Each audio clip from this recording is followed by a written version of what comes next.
আসসালামু আলাইকুম ভিউয়ার্স। শীতকাল আমাদের অনেকেরই খুব পছন্দের ঋতু। এই শীতকালে বিভিন্ন ধরনের শাকসবজি এবং পিঠাপুলি পাওয়া যায়। তাছাড়া বিয়ে সহ অন্যান্য অনেক ধরনের উৎসব শীতকালে বেশি হয়ে থাকে।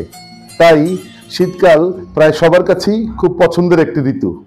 শীতকাল অনেকের কাছে পছন্দের ঋতু হলেও এটি যখন আমাদের কাছে আসে তখন বিভিন্ন ধরনের রোগবালাইও নিয়ে আসে, যেমন ভাইরাস ও ব্যাকটেরিয়া জনিত বিভিন্ন ধরনের সংক্রামক রোগ, ফ্লু, ঠান্ডা, নিউমোনিয়া, সর্দি কাশি, ডায়রিয়া ইত্যাদি রোগের প্রকোপ এ সময় বেড়ে যায়।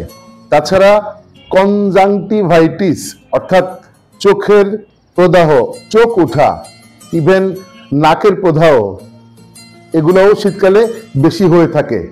শীতকালে বাতাস শুষ্ক থাকার কারণে শীতকাল আমাদের শরীর থেকে অতিরিক্ত পানি টেনে নেয়, ফলে পানি পিপাসা বেশি লাগে এবং আমাদেরকে অপেক্ষাকৃত বেশি পানি পান করতে হয়।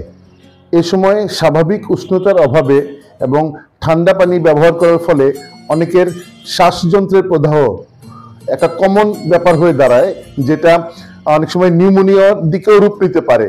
তাই এ সময়ে নিউমোনিয়া যাতে না হয় সেজন্য আমাদের সবারই সতর্ক থাকা উচিত, বিশেষ করে বাচ্চাদের বেলায় এবং বয়োজ্যেষ্ঠদের বেলায়। বেশি সমস্যা হলে অবশ্যই ডাক্তারের পরামর্শ নেওয়া উচিত।